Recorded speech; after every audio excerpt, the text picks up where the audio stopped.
listening to NFL Team Breakdowns with Robert Dieters and Nick Rice, bringing you full recaps of every franchise of the NFL, getting you set for the regular season. It's the NFL 2014 campaign starting September 7th. It is all next, only on Spreaker.com.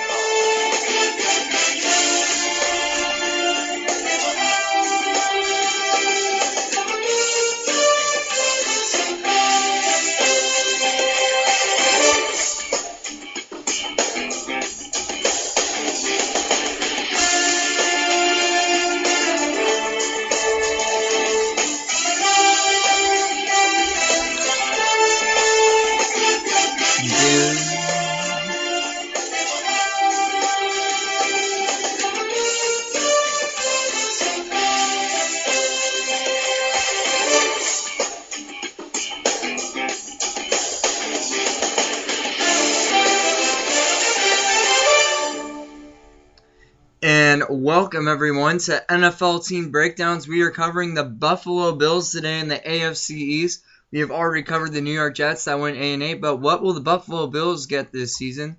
They went 6-10 last season, actually split a 3-3 record in the AFC East. I went 5-7 in the AFC. Nick, this team had one of the best rushing attacks and had one of the best secondaries in this game. So Nick, I gotta say, Buffalo Bills had some of their strong points, but then when you look at it, 28th in passing yards, and they gave up a lot of rushing yards on that defense.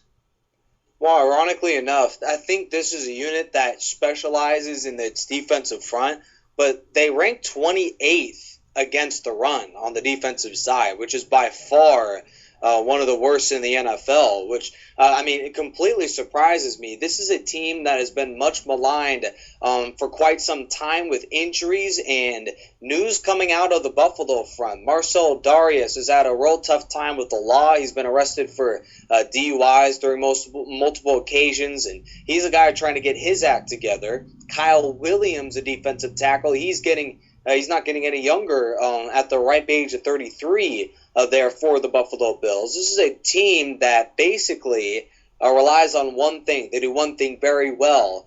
Basically the number one rushing touchdowns unit in the NFL. They can run with authority with both C.J. Spiller, Fred Jackson, and even a new member of the crew. How about Bryce Brown, former Eagle?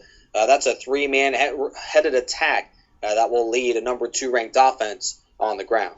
There's actually a 4-headed attack, Nick Rice. You forgot about Anthony Dixon, former 49er, a man that can get into that end zone, quite surprisingly. And to be honest, this guy he's just a big type of dude. So I think the running back squad is solid, but Nick, going to 2013, E.J. Manuel got hurt a lot last season, but then, Thaddeus Lewis and Jeff Toole really had to step up, and a lot of people thought Toole was actually going to be in that mix for the starting role, and this guy got to play in a couple of games. You had Thaddeus Lewis play a little bit, and Thaddeus Lewis actually wasn't a bad quarterback. It was actually kind of interesting. I know I didn't really watch the Buffalo Bills. The only game I really watched was EJ. The only game I watched, what was interesting? The only game I watched was Geno Smith versus E.J. Manuel.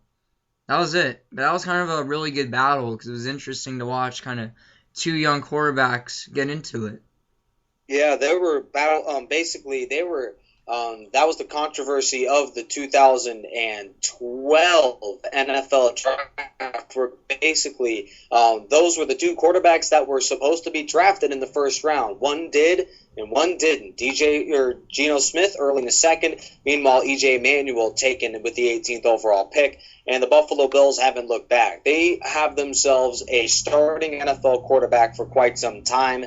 He's a guy that reminds me, if I were to have another NFL comparison, of a very solid quarterback for his team for quite some time, like a Cordell Stewart, or even now like a Ben Roethlisberger. A guy that's not going to lead the league in passing, isn't going to give you a flashy 54 touchdowns like Peyton Manning did last year, but this is an offense that continually ranks in the middle of the pack in total offense. They rank 19th overall. And that passing game wasn't half bad, especially down there in the red zone. It really paid some huge dividends where you're moving on from a Fitzpatrick and you now have a really good first-round pick, E.J. Manuel.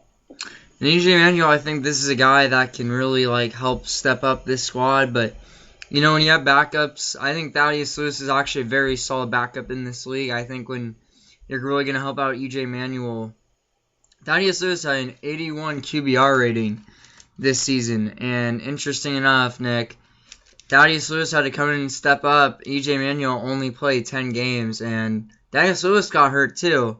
So Jeff Toole had to step in that scene a little bit. So it's been quite interesting watching all these quarterbacks really getting into the mix here. And Nick, this team, they've lost and gained some players during this offseason. So the Bills have had a quite interesting offseason, to say the least. But 2013 campaign, I think the quarterback position wasn't really solidified with all the injuries. EJ Manuel pretty much had the starting job, but got hurt pretty much. The wide receiver core wasn't bad, but could have been better. The tight end position, you had Chandler over there, not a bad player to have. And Nick, their defense is probably one of the strong points from last season, except when everyone ran the ball against them. That was something they really struggled in that department. EJ Manuel, I think he's going to have a better time this season in the passing game. I don't think they're going to be one of the worst this season. I think they're going to improve from that. And it looks like we're getting Nick Rice back here, as you could tell. We lost Nick Rice, but we'll be getting him back very shortly. But you look at the depth chart. Sammy Watkins, this was a good player for the Bills to go after, and we're having some very technical difficulties. I did stop, so I'm trying to get a hold of Nick Rice here. Nick, okay, we have Nick Rice back. Nick, we just had some technical difficulties over there. Did you hear what I last said or not really? Technical difficulties. I just want to throw in a point here, and I love the Buffalo Bills. Don't get me wrong, but I think that right now this Orchard Park-led football team, I think this is a squad that is about a year or two away from being a perennial playoff team. Don't get me wrong. Love the quarterback. Love the coach. Running game is really good, even though a little concerned about what Fred Jackson brings to the table at the ripe age of 30, as that seems to be a death sentence for NFL running backs outside of maybe Frank Gore. Overall, I think this is a team that is about a year or two away from becoming a real good team. I think when you're looking at football clubs that will overcome the Patriots once Tom Brady leaves, throw in the Bills in the discussion along with the New York Jets. This seems to be a battle that's very similar to the NFC South with the Saints and the Panthers, where in the beginning, before they became very good like now, this was a team that had top 5 defenses, basically that you can count on week in and week out. I think the Bills are an upcoming powerhouse. Just wait and see what Doug Marrone brings to the table. Yeah, it's just this is a team you kind of gotta wait and watch out for. And EJ Manuel is going to be developing in this league. I think he's got to stay healthy for a full season first and see what he can potentially do for the Bills. And Nick, this was really interesting, a draft class you could say, when you got Geno Smith and EJ Manuel in that 2013 draft class. Everyone thought those quarterbacks were not going to be very good and actually be potential busts. Well, EJ Manuel did get hurt, but still, I don't think not too bad. I mean, he's still not too bad of a player.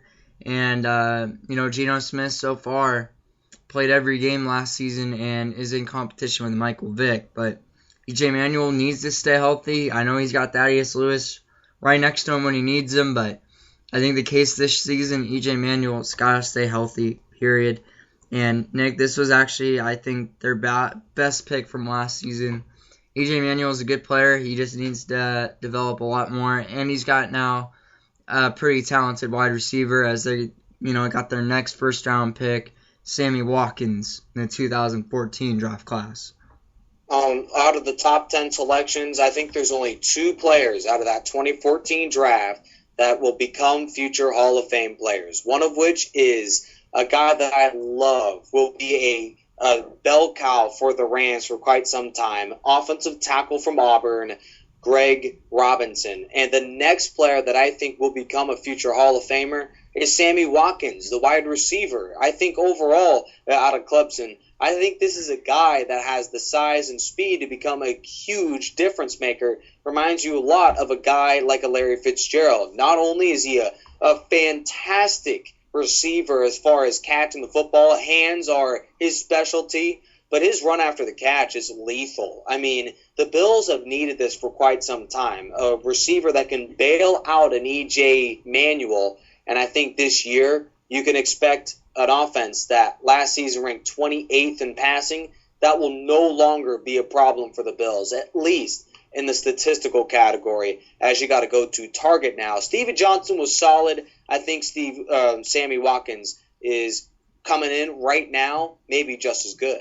And Nick, their 2013 draft class, you gotta admit they probably had one of the best drafts out of every team after this season. They had E.J. Manuel, Robert Woods, who started at the wide receiver position, and then Kiko Alonso, which is their best defensive player. Unfortunately, he's out for the year in the 2014 campaign.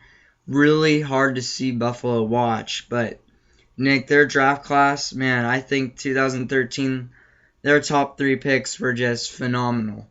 I think that's a future right there, and I think they're going to keep on continuing on with great draft picks.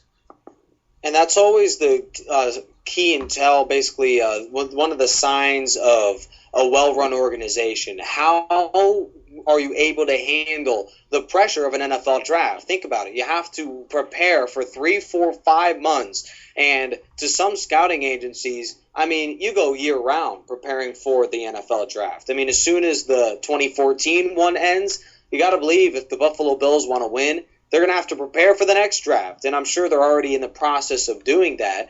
But their overall draft, I thought, was an A. I mean, great players, tremendous pickups. The trade to move up was perfect for them to snag a Sammy Watkins that they didn't expect to fall as far as they did, because when you looked at the talent of the draft, there were about 7 guys that you could say, hey, these are obviously the tops of the college selection process. And when the Jaguars selected Blake Bortles, I think that was the one key piece that set the rest of the dominoes falling, and that's how the Bills got themselves an amazing player. Now, when you take a look overall at what the Bills bring to the offensive side of the football, there's also a Cyrus Kwanjo, the rookie at right tackle, should be a solid pickup for them via the draft, and also a Seal Richardson. So their offense, while it wasn't amazing last year, help is on the way. Oh, and, Sammy Watkins gotta say, this was a must-need pick. And I think this is going to help out E.J. Manuel a ton, especially with the development he's been having over these, coming off his rookie season. I think he's going to have a better sophomore year. Just needs to stay healthy, as I said, but that is always important. And Kiko Alonso, that's got to kill you. I mean, second year, he gets hurt. Hopefully he comes back and has a potential comeback season. And everyone's hoping that progress right now. But, Nick, I got to say, 2013, Nick, this team, I think they just struggled in 2 departments, the passing and against the rush.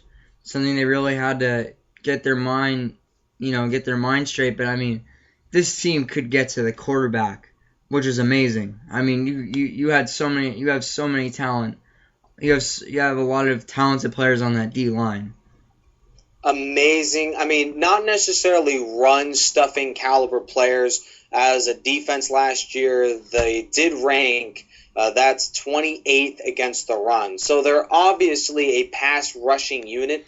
When you take a look at the stack totals, it is mind-boggling. Jerry Hughes, of unheralded defensive end for the Bills that took later on in the draft, and he has paid huge dividends for a Buffalo Bills team that ranks in the top 5 against the pass. In fact, they're number 4 in that category, but also throwing 10 and a half, for a defensive tackle. That is Kyle Williams, 13 for Mario Williams, and another 7.5 for Marcel Darius. You have 4 defensive players with at least 7.5 sacks. That is unbelievable. This is a team that racked up 57 over the course of the year, which is far above the league average, and also a team that also tallied in 23 picks, which is among the tops in the NFL as well. This is a defense that ranked towards the top as far as turnovers forced and a +3 turnover differential. This is a team that can get after the quarterback and is a turnover machine. And Nick, I gotta say, I mean, these guys really, I think they did, they did well in free agency though. I mean, they got some really good picks. I think even though you lose Kiko Alonso, you got Brandon Spikes in there now from New England. And you know what's interesting, Nick? A lot of New England players go in free agency and then they, talk smack about Bill Belichick. Really interesting, and Brandon Spikes said something about it. I thought that was kind of interesting to hear about. Yeah, I mean, overall, I guess you could say there's a paper trail that's always left behind with Bill Belichick. There always seems to be something, whether it's the video scandal in 2007, whether it's countless players complaining about the rigor of what Bill Belichick brings to the table. But a couple of what made it very interesting is that the Buffalo Bills, they bring over a coach who has another one of those hard-nosed caliber mindsets. Doug Marrone is not a guy that you can push around. And as you saw, this Bills team responded with authority last year. They won in some huge ways during the 2013 season. I mean, it started off with a Week 2 win against the Carolina Panthers, ladies and gentlemen, one of the best teams in the NFC last year. And just real impressive wins. The Bills, they never were blown out by any more than 14 points in a single game the whole year. This is a team that finished 6-10, but a lot of their losses came in very close fashion. This is a tough division, partner, and I think overall the Bills are one to be reckoned with. Yes, they are. And the only game, I think the 2 disappointing games they had was at Tampa Bay and at New England, but remember, those are on the road. In Week 1, they gave a good test to New England, only losing 23-21. Beat Carolina, beat Baltimore, beat Miami, beat New York, beat Jacksonville. Those are real football teams. They beat Miami 19-0, and that's because of their D-line pretty much stuffing up Ryan Tannehill. Ryan Tannehill had nowhere to go, period. It's definitely going to be something real interesting to watch. The Marcel Darius story, because, that is one that's developing over the last couple of weeks. They still believe in him, but I think this is definitely a unit that just needs to stay composed and stay healthy. But it does take a big blow, Robert. We've gone quite some time without talking about it. It's the elephant in the room. Kiko Alonso out for the season. Kiko Alonso is their biggest piece in the defense. This guy, you could read off his stats, and they're freaking amazing. This guy was only a rookie. Let's remember that. And for a Buffalo Bills team, that's not too bad. And he actually the Rams could have taken him, but they traded that pick away, and they probably made a big mistake. Alonso had 159 tackles, 2 sacks. He had 11 tackles for loss, 4 interceptions this season. And no one else was even close to, Aaron Williams was close to, Aaron Williams had 82 tackles, but, man, Kiko Alonso, man, that guy was just a monster. He could stuff up the running game. That is something that they're going to miss, but Brandon Spikes is probably a really good replacement for them right now. And this was a guy coming over from New England, and he's going to bring a lot of talent coming over from being one of the best linebackers in New England. So I think, when I look at it, I think their defense is still actually not too bad, but I think that linebacking core has some missing pieces. That D-line looks phenomenal. You take a look at the defensive statistics. Kiko Alonso had 159 tackles. Exactly. And the next best was Aaron Williams, a safety with 82.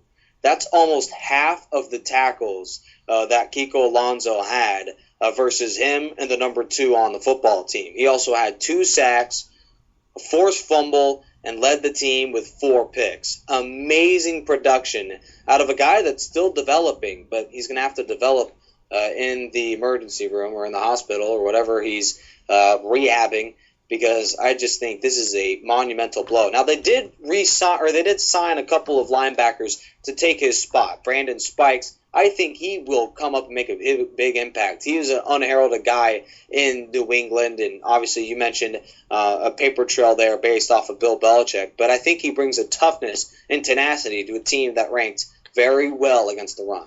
And Nick, you know what I've heard about Bill Belichick, and the reason why he's so tough on his guys, he notices the mistakes and wants to point them out. That's not a bad idea. You know, because some teams like rally them up. Yeah, we got a W. All this. Too much support. Yeah, too much support. And Bill Belichick's trying to say, hey, we can win the next game. Just don't make these mistakes.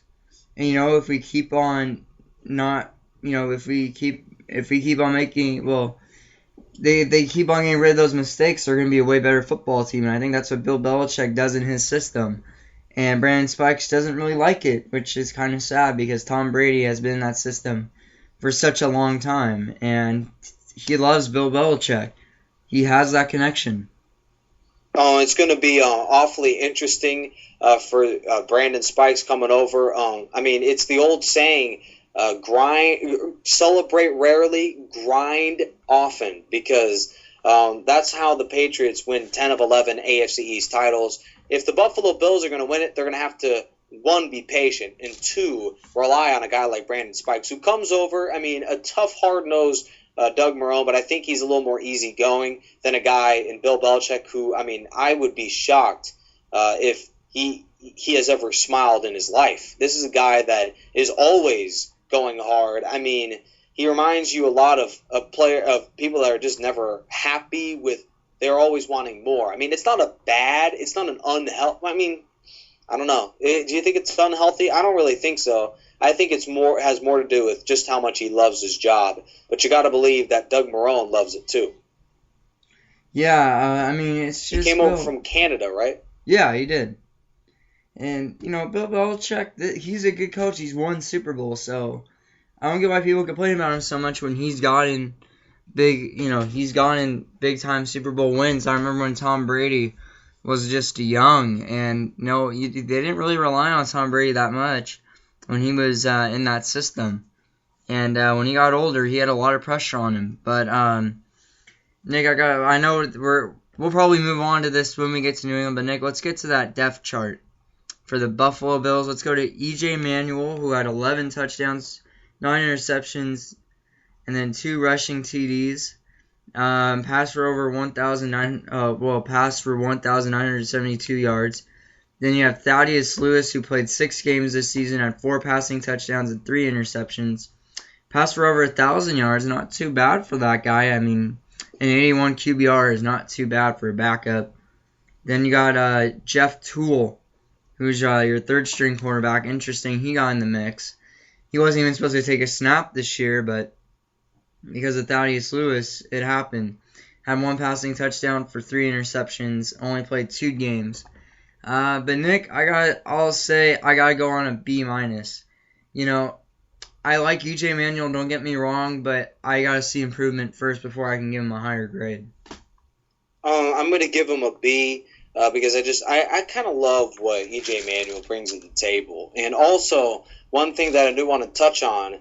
The backup quarterback, that's Thaddeus Lewis. Last year, he had the same quarterback rating as Robert Griffin, a guy that is much renowned as one of the better quarterbacks in the league. So, as you look overall, actually, Thaddeus Lewis may potentially, just by centimeters, even a better quarterback rating.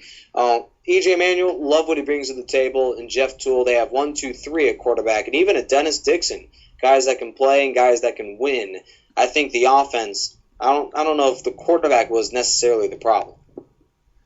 And let's move on to the running back position, probably the strongest point on this squad. C.J. Spiller had 933 yards this season for 2 touchdowns, and Fred Jackson is going to be going in as a 30-year-old. And Nick, there has always been speculation. You made the Frank Gore assumption. Yes, I am worried about Frank Gore when he is 30, because he might even not have the starting job this season. It's not secure just yet. Carlos Hyde, Kendall Hunter, and Marcus Lattimore are going to be fighting for that job too. So think about it. The Niners dropped a lot of freaking running backs too. You can argue that. They do. Bryce Brown and Anthony Dixon. Anthony Dixon's going to kind of be that guy, or third down, maybe like 3rd and 1 or 3rd and short type of guy, which isn't a bad plan. I think Dixon's actually perfect for that job. Nick, I'm gonna give this squad, I think, a B+. I have speculation on Fred Jackson, but I love C.J. Spiller. A lot of people kind of, don't think he's a really good running back, and he averaged, per carry at he had 4.6 yards per carry, and that's not bad at all. And still had 933 yards. Remember, him and Fred Jackson were kind of a dynamic duo. But also, I still like the third string. I like Bryce Brown a lot. I think he's going to bring a lot to this squad, and I think him and Fred Jackson could share the load at that second string spot. So I think when you look at it, I think Bryce Brown's going to be helping out Fred Jackson in that 1-2 punch with C.J. Spiller. It wasn't the Seahawks, wasn't the Niners. Don't even think about the Green Bay Packers. It was the Buffalo Bills that had the number 1 ranked rushing touchdown team in the National Football League with C.J. Spiller and Fred Jackson. I give this unit an A-. Solid grade, but let's move on to the fullback position. You go on to Frank Summers, not too bad of a guy, had 46 yards and 1 touchdown this season. And Nick, this guy could do a little bit of everything. He went to University of Nevada, Las Vegas. And, looking at you on University of Nevada, Reno, I loved it, but that's for another time. Frank Summers is a guy that, he's 5'9", Nick. He's, I'm an inch taller than him. And this guy's playing some beast football, give him a B+. Definitely going to be an interesting running game with Frank Summers in the lineup. Not a speed guy, but with that running game being so dominant, he definitely is a big part of it. I give him a B. All right, let's move on to the wide receiver position. This could potentially be one of the greatest draft picks for the Buffalo Bills in Buffalo history. Sammy Watkins, future Hall of Famer. They also got Mike Williams off a trade from the Tampa Bay Buccaneers. He only played 6 games last season, had 22 catches for 216 yards and had 2 touchdowns. Robert Woods, he was drafted by the Buffalo Bills in the 2nd round. Last season comes into his sophomore year, Nick. I gotta say, I think that was actually not a bad, I think Robert Woods was not a bad player. I mean, he had 40 receptions for 587 yards. I think he kind of had one of those average type of rookie seasons. But I think Sammy Watkins is going to be a lot better. And they also had a Stevie Johnson in there. And then they also got a TJ Graham in there. Played all 16 games for 23 receptions, 361 yards, and 2 touchdowns. Nick, you lose Stevie Johnson, but on the other side, you also gain a Sammy Watkins. EJ Manuel has weapons. I think Mike Williams can kind of have that comeback type of season. Because he was actually a pretty solid wide receiver the last couple of years with Tampa Bay. Now he comes over to Buffalo. Needs to stay healthy. I think Robert Woods will have a better season. And Sammy Watkins is your go-to guy this season. So watch out for Watkins. This guy has speed, and he can catch that football. I'm gonna give him a B for right now. I think they're gonna be a consistent type of ball club in that wide receiver position. Yeah, I'm just saying hold on a little bit because Stevie Johnson was a great receiver and you let him left town. I give it about a B-. I love the receiver by committee they have: Marquise Goodwin, Mike Williams, Robert Woods, TJ Graham, but still just you're not getting the number 1. Yeah, and Sammy Watkins is a rookie. Mind you, he's amazing, but I give it about a B- because this is still a unit that will have its lumps. Trust me, early in the year, I mean, this team doesn't have any sort of size outside of Sammy Watkins. Their biggest size right now is 6 foot Robert Woods. I mean, I don't think teams that have that little of size win with regularity at the receiver position. Still a solid unit. But, I mean, Robert Woods is improving. I mean, it's going to be his 2nd season. What do you expect from a rookie? You know what I mean? Kiko Alonso, yes, we expect. This guy had a monster season. Not going to expect that out of Robert Woods, but, I mean, Sammy Watkins, Kiko Alonso, could they have the same season? That would be not saying like the same like stats from a defensive to an offensive player. That's something interesting to watch out for with Sammy Watkins this year. And EJ Manuel, he's got that weapon now. He's got that go-to guy. Sammy Watkins is your go-to guy this season. But another guy that's underrated in this league as a tight end, Scott Chandler, 53 receptions, 655 yards and 2 touchdowns. I think this is actually a really good tight end in this league, and he can catch the football.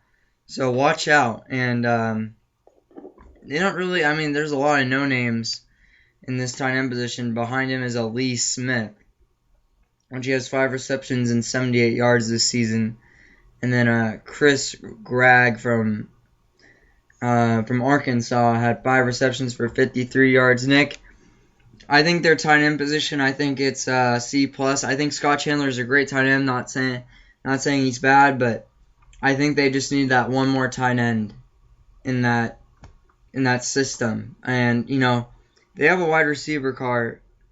They have a good. They have like an as I said, they have like a B, like an okay, but the tight end position could have a little bit more improvement. Can't help but agree with you. That's why the Bills brought over a Tony Moiaki, who's been on the waiver wire for quite some time, and Lee Smith also is your number 3 tight end. A cause for concern, but still a solid unit overall. Not great, just kind of average, a C+. And let's move on to actually a line that actually kind of upgraded throughout this offseason. You have Cordy Glenn. Chris Williams coming from the St. Louis Rams. That was a big pickup for this squad. You got Eric Wood as your center, Craig Urbick, and a Cyrus Colandigo. And he's actually... What? Quanjo. Okay. Cyrus Quanjo. I gotta get these names right. I'm sorry. But this guy is potentially... Well, they're doing really well with draft picks. Can Cyrus do something for this squad? It'd be really interesting to watch out what this O-line can do, and they're adding more young talent. So I think I'm going to give this squad a B. I think they're actually going to be consistent. I think so too. A B for me. A very good offensive line, and I think a guy that improves. A unit that was much maligned during 2013, basically one of the worst passing statistics in the NFL last year in total yardage. It improves with a Cyrus Quanjo, former Crimson Tide offensive lineman.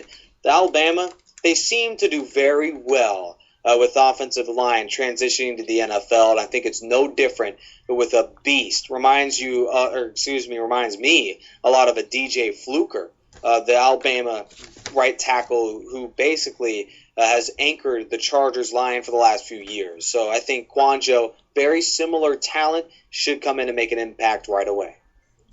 And, Cyrus Quanjo, I think this guy will, I think he's going to be an up-and-coming type of player, but, I think that this team is going to do pretty well with rookies, and, getting 2 offensive guys would be pretty awesome. I mean, Cyrus Quanjo and a Sammy Watkins, if those 2 guys can have a good season, I think their offense is just getting better and better.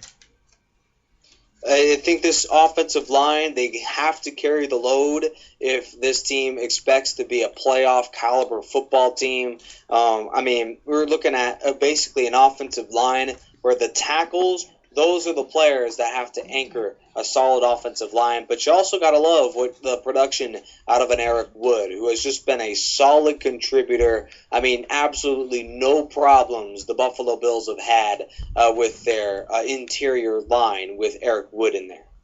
And what do you think of Chris Williams coming from St. Louis? I think that was actually a pretty solid pickup.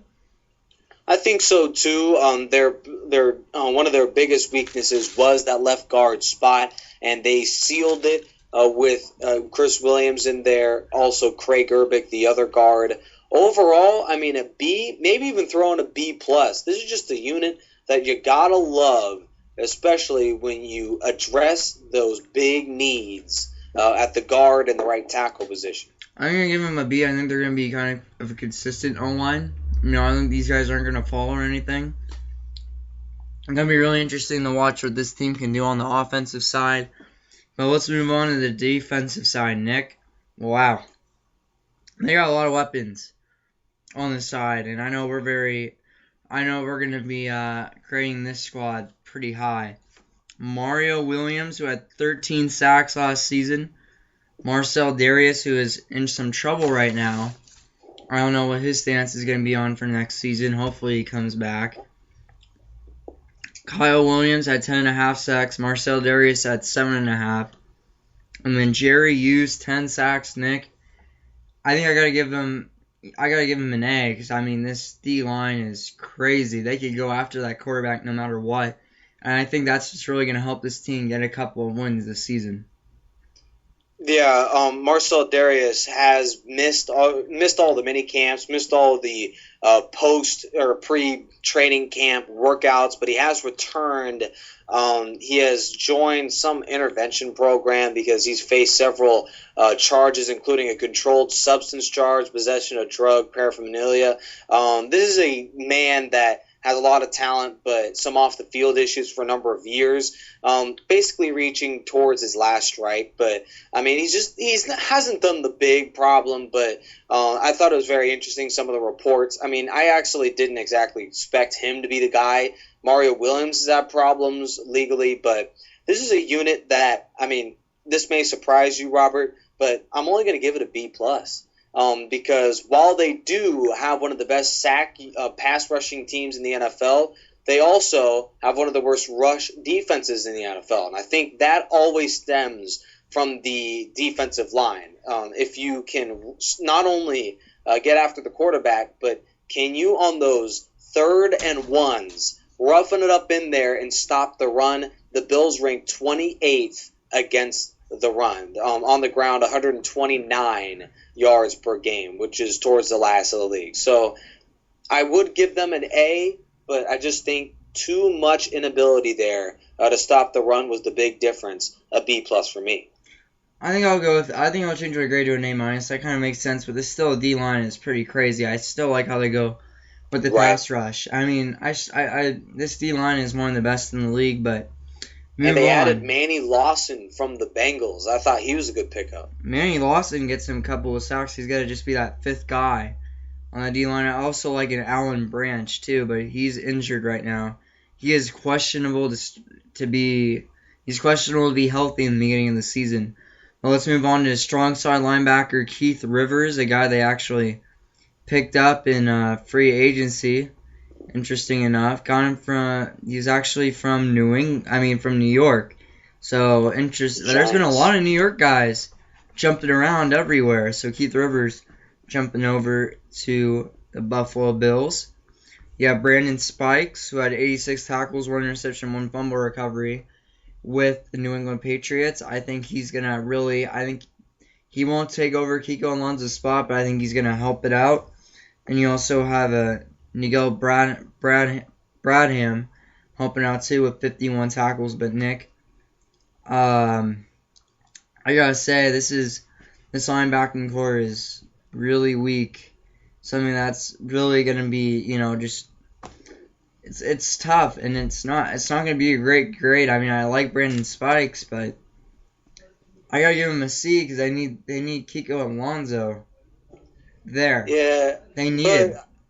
This still is a solid linebacker crew, I think. I'll give him a B- because of the impact Brandon Spikes I expect to have. When you take a look at Brandon Spikes' stat line, it's actually relatively impressive. The Patriots aren't exactly an amazing defense. They've never been a team that is going to blow you away. But still, Brandon Spikes is a guy that he had 86 tackles last year. An interception, was a guy that basically anchored the Patriots for his first 4 years and should be able to come in and now be the number 1 guy. I think that's going to be huge for him, and it's time for him to step up, and I think he has the tools to do just that. 86 tackles, that would have been second on the team, only behind Kiko. Interesting to watch out for this defense. I can't wait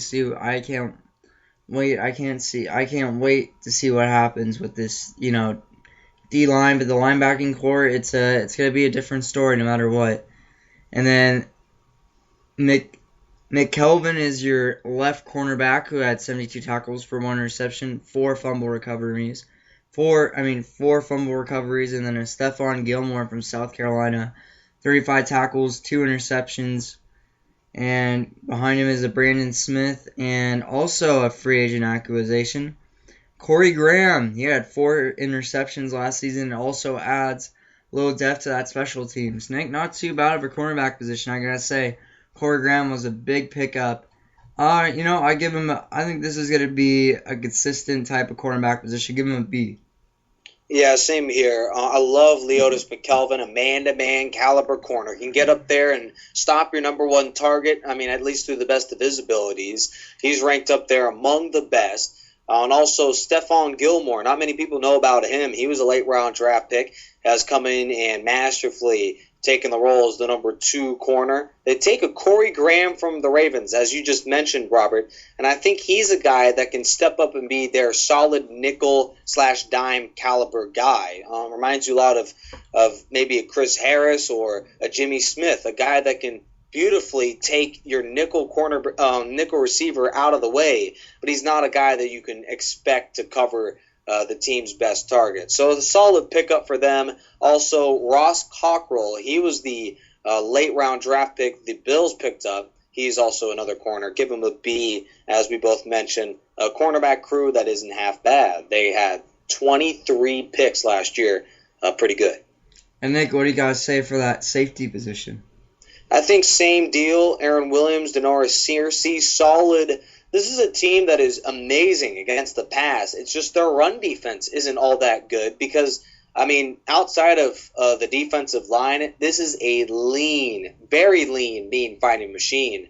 But when you take a look at the safeties, very small, but can make plays against the pass. So this shouldn't be all too bad of a secondary. Give them a B-. Yeah, I'll give him, I think I'm going to give him a C+. I think Searcy could, he's not a bad player. He had 2 fumble recoveries, 2 touchdowns, an interception, and Aaron Williams. But I think these guys need to step up a little bit this season, especially without Kiko Alonso. I think, the safeties position is actually, I think a free safety position is actually pretty big in the NFL now. But, Nick, I got to say, I think, the safety, Williams and Searcy need to seriously step up in the corner. I don't know why I said that twice, but quarterback position is actually pretty consistent. Linebacking core, Brandon Spikes really needs to lead that team, and then the D-line. Man, just watch out, quarterbacks, as you're going to have a test, and hopefully your O-line will help you out. Let's move on to the special teams. You have Garrison Sanborn and a Dustin Hopkins. And he's technically your starter right now. And then your return man for the Buffalo Bills is McKelvin and Woods. Overall, I gotta say, Dan Carpenter was your guy. He's second string right now on the list, so that's really interesting. But Dan Carpenter did pretty well, as long as it was a 55-yarder. I think I'm gonna give this unit a B. Yeah, same thing for me. Brian Mormon was great back in the day for the Buffalo Bills, punting the football. Still a solid contributor. Same story with Dan Carpenter, former Dolphin. I guess he's been killing those Dolphins as far as kicks to win the game. He beat the Dolphins several times on game-winning field goals. Should be a big impact that special teams, they can score in a hurry. And I think that special teams is going to come in handy. Nick, what do you got to say? Doug Marrone for the Buffalo Bills. Is this head coach going to help out this squad? Yeah, I actually think he's a real solid NFL head coach. Questions coming over if he can translate from the Canadian Football League to the National Football League. And he's done a masterful job taking a team filled with very young players. This is one of the youngest rosters in the National Football League. Only one player that's starting that's over the age of 32. That's a Kyle Williams. Other than that, very young talent there for the Bills. He's done a very good job. Guys that are just coming in the league, it's hard to get them ready to go every week. He's done very good, extremely consistent. Also, a guy who is looking to have a rebound caliber season, the defensive coordinator, Jim Schwartz. I think a B is a solid grade for that coaching staff. I think it's going to be a B+. I think the Buffalo Bills in the next 2 to 3 years, I think this team is going to be a contender for the playoffs. And I think they have the tools, but I think they got to have one more solid draft to do it. So I think the Buffalo Bills may not have the best record, but Nick, I think they'll do pretty damn well. But I think we're gonna go to the best part of our show, Nick. We have the NFL schedule, Nick. I know we predicted a lot of these games on top of it too, so I know I'm just gonna be asking you, the games that we predicted, but. Let's cue the music here, as it should be coming anytime soon. I don't like it. There we go. Let's go to week 1, and it's going to be at Chicago. Nick, what did we say for that one? All right, well, we predict the NFL season for all of these teams, and we're getting towards the nitty-gritty. The Buffalo Bills kickstart their 2014 campaign with a loss. Both Robert and I think that they start with an 0-1 start before coming back home. And then week 2, it's going to be on Sunday, September 14th versus the Miami Dolphins. Nick, I want to say I think this is actually going to be a win for the Buffalo Bills. I think at home, after a loss to Chicago, they get a win. Yeah, Buffalo matches up very well against Miami. They were 2-0 against the Dolphins last season. And I think they continue their good fortunes here at home. And the Bills, they don't want to fall to 0-2. They win. Week number 3, though, both Robert and I think they lose home against the Chargers. So they travel to Houston off a 1-2 record to take on the Texans. And Nick, what happens in week 3? Yeah, week 3, we both said that they lost. They lose. So week 4 is at the Texans. I think they win. I think they win too, but Nick, it's going to be interesting what we say for the Houston Texans at the end of the day. But nevertheless, they do get the win. Non-stop losses. In week number 5, another team that has their fair share of defeats. We think that the Bills, they defeat the Lions. I think they lose. Meanwhile, Robert thinks that they win over Detroit. They go into week 6 against the Patriots. And the Patriots, Nick, it's a tough one to say, but Brendan Spikes, he's playing against his old team. It's at home too. This is this is a toss-up, but I think they get swept by New England this year. I think New England is just such a good team, and I think they can beat the Buffalo Bills because they got the veteran leadership over them. There's always a surprise win in the NFL. There always is. And I think the big upset is a Week 6 home victory. The Bills over the Patriots. Mind you, Buffalo, last time these two teams played in Orchard Park, it came down to a last-second field goal, 23-21. I think the Bills, they have enough improvements to get those 2 points. Sammy Watkins may just seal the game for them. A big win against New England. In Week 7, it's home against the Vikings. Both of us think they lose to Minnesota. Week 8 at the Jets, again, another loss. And we think, both Robert and I think they go into the bye at 3-5. Now, week number 10, following the week off, it's home against the Chiefs. We both think that they lose again. So, coming up week 11, Robert, 3-6, heading into Miami. I gotta say 3-7, man. I'm sorry. Miami's gonna come back, and Miami's a good team. Yes, they stack very well, but I think Miami splits with them. I think Miami comes back and gets a win. I think it's just because Buffalo has lost 3 straight that they come back in dramatic fashion and defeat the Dolphins, even though it's in Sun Life Stadium. A big win for them. Week number 12 versus the Jets. It's at home, but I still think that the Bills fall short to New York. I give them the loss. Meanwhile, Robert thinks they win. Week 13, we both agree the Bills defeat the Browns at home. One of their last games, Orchard Park. Nick, then it's going to be at Week 14 at Denver. Nick, I'm sorry, but you don't have the talent to beat the Denver Broncos.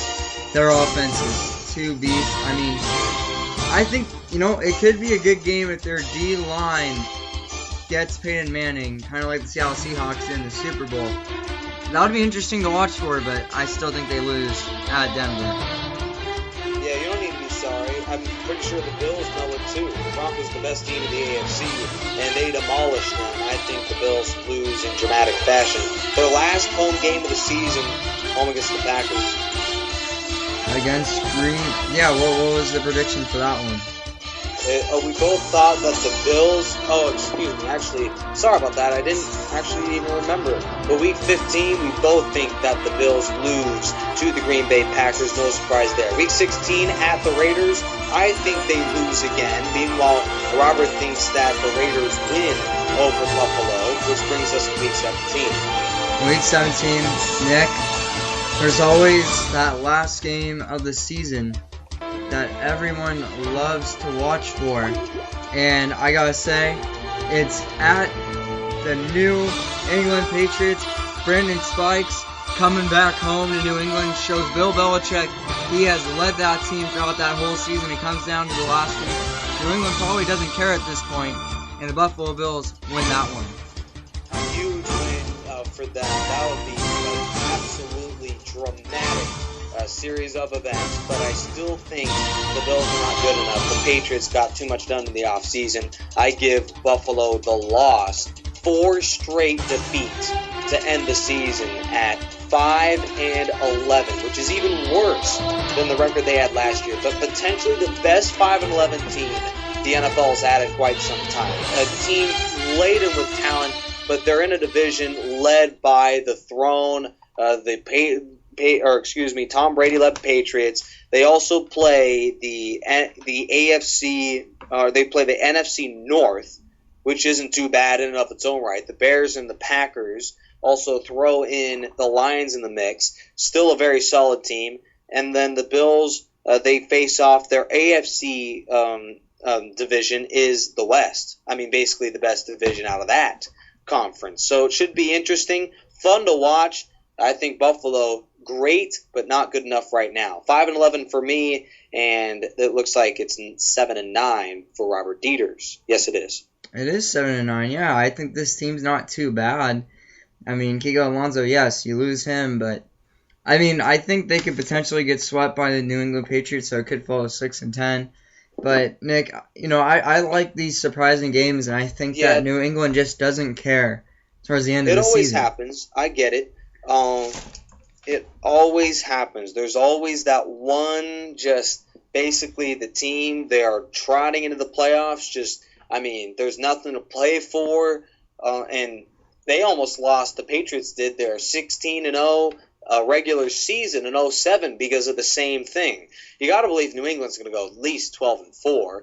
So that last game may just be the upset of the year. It may have a lot of Vegas fans begging for their money back because the Bills could come up huge in New England. And New England, I think it's going to be an interesting test for them, but I really can't wait to see what this campaign brings for the Buffalo Bills. I think they could be a 6-10, 7-9 team. I know, Nick, you said 5-11. A little worried about you over there, but I think, I know you're an NFL analyst, so let's see who proves each other wrong. I think, to be honest, if we're 6-10... That's the only disagreement we've had, though, really. I mean, we're within one game of each other on every single prediction, except for this one is 2. Really? That's it. This is our first time we've had a 2-game difference. Wow. This is going to be interesting, Nick. I think, though, if it's 6-10, though, it doesn't really matter because it's 6. I mean, technically we kind of tied on that one, but if you get 5-11 or I get 7-9, kind of get some bragging rights. The Buffalo Bills, or the Buffalo Bills get a better record. Never know what happens in the NFL, but Nick, I gotta say, let's just go to final words and wrap it up. Buffalo Bills, one of the best D-lines in the league, no doubt, top 3. And their O-line, I gotta say, Chris Williams was a big. I think is gonna help out. Is gonna help out that squad.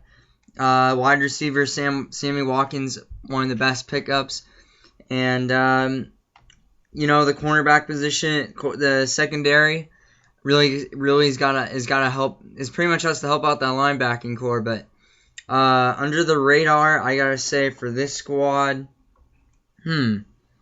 You know what I'm going to say, Nick? And I think something you're just going to be like, wow, Mike Williams. Mike Williams was injured, and I think he's going to, be that under-the-radar guy that has a potentially has a good season. I think he's going to be the guy to throw to when Sammy Watkins is like either double-teamed or something like that. Going to be interesting. My under-the-radar performance, and this is also ties into my free agent acquisition, is Brandon Spikes, a guy that I think is going to be a real good player for them. At least during his tenure, he's you got to believe he's playing the Patriots twice. He's going to come back and he's going to want to try and prove that he's potentially the best linebacker there in that division. So it's going to be fun to watch. Buffalo, definitely a team on the up and coming best teams in the AFC. Not there yet, but still, just like their quarterback. After a couple more years improving, getting their feet wet, Tom Brady may retire after about a year or two. About 2 or 3 years at least. This will be a team that vies for the AFC East crown. Currently, based off of my predictions, the Bills finish 5-11. The Jets finish 8-8. We have yet to see what the Patriots and Dolphins do, but you got to believe New England's winning the division, and the Bills may just be dead last again. But still gives them a top draft pick. Meanwhile, Robert thinks the Jets go 8-8, but the Bills go 7-9 and vie for that number 2 spot, coming down to basically the final week of the season. And also one more disclaimer here is that from the seller of the division, we'll go to potentially the best in the division, the Denver Broncos up next. Yes, we're going to be talking about the Denver Broncos next. And best free agent acquisition, Brandon Spikes. Best player in 2014. This was actually a really hard one, but I think I got to say Mario Williams. I think this is a guy that can potentially get some more sacks next season. Could potentially compete against Robert Quinn, who gets the most sacks. So I think Mario Williams can get up to 15 this year. My best player has got to be, and I know it's going to take a couple people by surprise. I mean, not exactly a unit that dominates really anybody, but a guy that keeps it all together. Leotis McKelvin, the best corner there for the Bills for sure. I think he's a guy that will surprise many people. He had 4 picks last year. Expect more this year. Nick, you only had 1 pick last year. He only had 1 pick last year. Still a great player, though. I mean, he locks down the number 1 target. I was pretty sure he had 4 picks, but, I mean, still a guy that's very good. Wow, well that was a little embarrassing. Jarius Byrd had 4 picks. He's gone. He would be the best player if he was still around. That may be the straw that breaks the camel's back, though, in that defense, because they were pretty good against the pass, but they no longer have that great safety in a Jarius Byrd. And also, Jim Leonard had 4 picks. That's interesting. But Leotis McKelvin kept it all together. Well, Nick, interesting. And we're gonna be, looking back at this, and we're just gonna say, wow, did we really just say that? But can't wait to find out. Well, Nick, we're gonna wrap it up here. Thanks for listening to NFL Team Breakdowns. This was the Buffalo Bills. Our next team is gonna be the Denver Broncos. Could this team be the best team in the AFC? Interesting to find out. Thank you all for listening. And Nick, you want to take out the last word? I know what you usually say, so let's end it out.